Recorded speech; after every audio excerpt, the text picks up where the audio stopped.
Hey everyone, welcome back to Time to Unbox. Today we're not just unboxing a phone, we're pushing it to the limits. From freeze test to drop test, we're going all out with the Moto Edge 60 Fusion, so sit tight because you're about to see some real hands-on action. I've taken a comparison with the recently launched Samsung A36 and Realme P3 Pro. You can see the full details about the Motorola in this video. Once you compare it with both phones, you'll see how much better or different it is. That's why I made this comparison. Let's do a quick unboxing. On the front, they've mentioned the Moto Edge 60 Fusion. On the right side, it says the packaging is made with plastic-free materials. Inside the box, they've given the user manual and a SIM ejector tool, but no back case. Next, we have the phone itself. You can remove the top wrapper and power it on. They've also included a fast charging adapter. Let's test how long it takes to fully charge. Finally, there's a Type-C to Type-C cable included. Now it's been more than 20 hours since we froze the phone. We'll know if it still works after breaking the ice. The box itself is frozen solid. Let's open it and see what happens. Let's break it open and check it out. It's cooling down.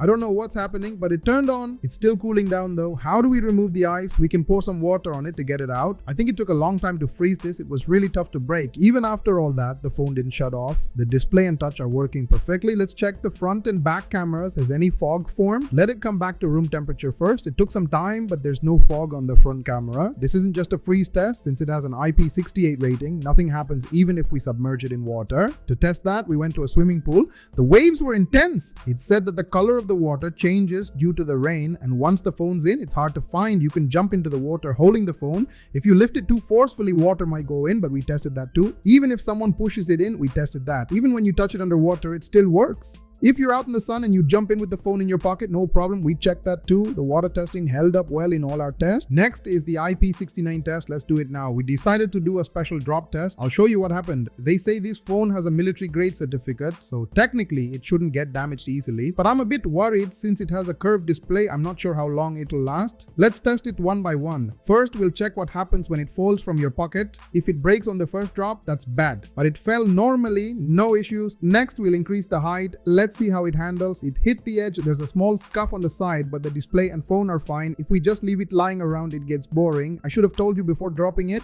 The display hit the floor. I told you to wait, but you dropped it anyway while I was still talking. Still, it's holding up really well. Nothing happened. There's always a chance it could break if it falls from this height, so let's test it out. Now, let's see what happens when it lands directly on the camera bump. It's bouncing. What did you do? It's okay. Still nothing happened. Now for the most important test, and honestly, I'm a bit nervous. We're going to drop it face down right on the display. It bounced again and still nothing happened. Let's try one more time. Yeah, it's risky, but here we go. Still good. All right, time for the next test, and this one's serious. Our favorite test, the rolling test from the feet. Let's begin. It's rolling to the side. Oh no, hey, why does it always go straight? Why are you falling like that? Thank God I was worried. Still no damage. We should do something to reduce that impact noise. The only real damage we're seeing is some paint chipping off. No issues with the display or other parts. In my opinion, the protection is pretty solid. Earlier I mentioned a special IP69 test, and here it is. Don't try this at home. Even though the phone has IP69, IP68 and military grade certification, it's just for added protection. This kind of damage isn't covered under warranty, so don't go dunking your phone in water on a purpose. If it falls by accident, then yes, these protections help, but what's special is that we do extreme pressure tests on phones that are otherwise hard to damage. If you look closely, you'll see some corner damage from the drops, but overall, the phone held up great. Even after dropping it and applying pressure in water, nothing serious happened. Water test, drop test and freeze test all passed. Now let's talk about the look and design. On the back, Moto has used vegan leather, which has become a trend in their recent models. You're seeing the same here. The color in my hand is called Pantone Amazonite, and it looks really premium. The color itself stands out and gives the phone a classy feel. There are two more color variants available. The phone has a thickness of just 8.2 millimeters and weighs only 180 grams. When you hold it in your hand, it doesn't feel heavy at all. It's actually very comfortable to use.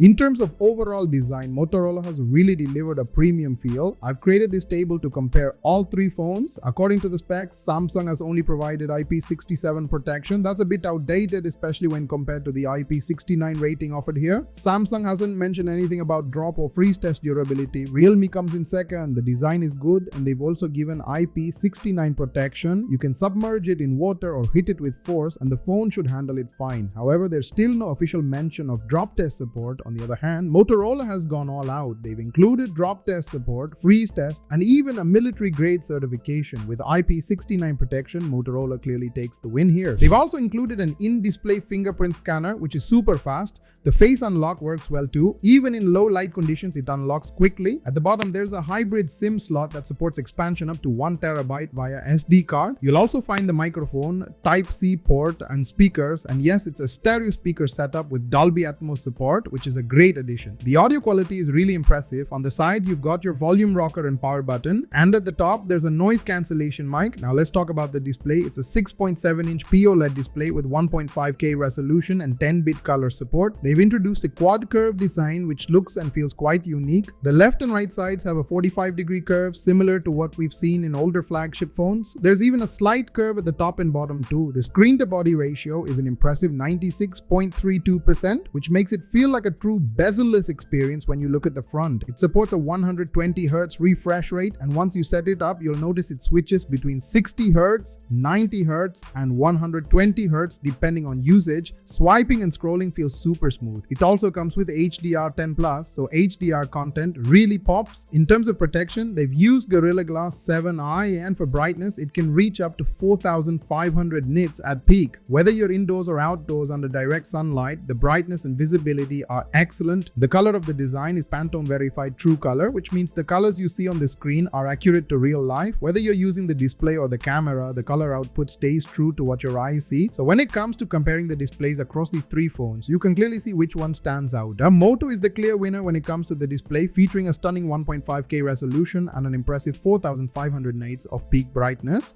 This makes it stand out easily compared to the other two phones, taking the lead in both design and display categories. Moving on to the software side, the Moto runs on Android 15 with Hello UI, which will definitely appeal to users who prefer a clean stock Android experience. And the last security update was released in March this year, and Motorola has promised 3 years of OS updates and 4 years of security patches, which is pretty decent for the average user. Although we might not use every AI feature daily, Moto has still included a bunch of smart tools that add real value. For instance, there's an app called Catch Me Up that summarizes all your notifications. If you search for Update Me, it neatly pulls together recent alerts. The Take Notes feature starts recording immediately when tapped and offers a quick summary of the recording. There's also a tool called Remember This that functions similarly, making it easy to revisit recorded content. These can all be searched later, and relevant images or data will pop up quickly. Moto has even added Magic Canvas, an AI-powered image generator that lets you type anything and it'll create a matching image for free. It's surprisingly useful. On top of that, Moto supports smart connectivity features like screen mirroring to a laptop, which adds to its versatility. Even with all these features, Samsung takes the top spot when it comes to software and long-term support. Their One UI still offers the smoothest experience, and they've committed to 6 years of OS updates and 6 years of security patches. That's hard to beat. Their AI features like Navbar are also well integrated and genuinely helpful. So in this category, Samsung comes in first, Moto takes second place, and Realme lands in third. Realme only offers 2 years of OS updates and 3 years of security updates, and its AI capabilities are more limited in comparison now. Earlier, I posted the charging test video on YouTube, and now we also ran a live battery drain test to see how all three phones performed under the same conditions. We played a 4K HDR video on YouTube at 100% brightness and 100% volume across all devices. After 1 hour, Moto had 90% battery remaining, Samsung had 88%, and Realme dropped to 80%. In terms of total playback time, Moto managed around 10 hours. When ranking the devices based on battery performance, Realme takes the top spot for offering great battery life and fast charging. Moto follows in second, with Samsung coming in third. When it comes to the camera, Moto really shines. The front camera is a 32 megapixel shooter that delivers sharp images and supports 4K at 30 frames per second and 1080p at 60 frames per second or 30 frames per second. On the back, there's a dual camera setup featuring a 50 megapixel Sony Litia 700C sensor with an f1.8 aperture and OIS support. The image quality is excellent with good detail and color saturation. Portrait shots are particularly impressive thanks to accurate edge detection. In low light conditions, the performance is okay but not groundbreaking. The 13 megapixel ultra-wide lens covers a 120-degree field of view and also functions as a macro camera, which captures surprisingly detailed close-up shots. The video performance is solid as well, with 4K at 30 frames per second and full HD at 60 frames per second, combined with AI adaptive stabilization that keeps footage stable. Google Photos enhances the experience further with AI features that offer editing suggestions based on the environment, like adjusting lighting or weather conditions.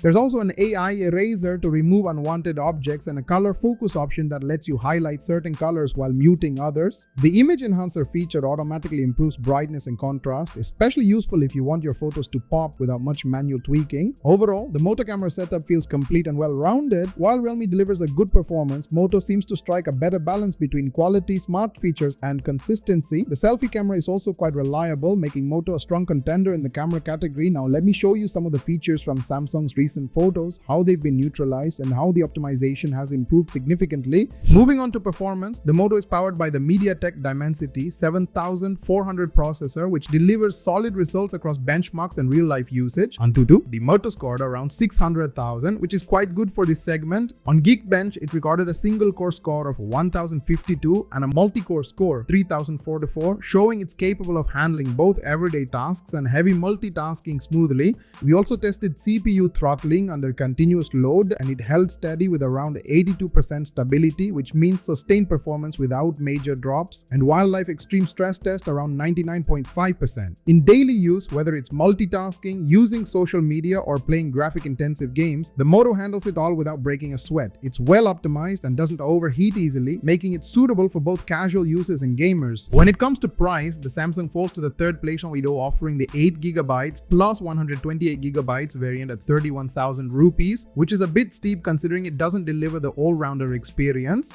Realme P3 Pro takes the second spot, priced at 24,000 rupees with an offer price of 22,000 rupees, but it lacks that overall balanced feel due to compromises in build and long-term updates. Moto Edge 60 Fusion secures the first place, offering 8GB plus 256GB for just 23,000 rupees, and even drops to 21,000 rupees during offers. With double the storage at a lower price and all-rounder performance in every category, be it camera, display, design, or durability, Moto is hands down the best value for money choice in this lineup. In this video, we've covered everything from unboxing and durability test to camera performance and software experience. If you enjoyed the content, don't forget to like, share, and subscribe to Time to Unbox. See you in the next one.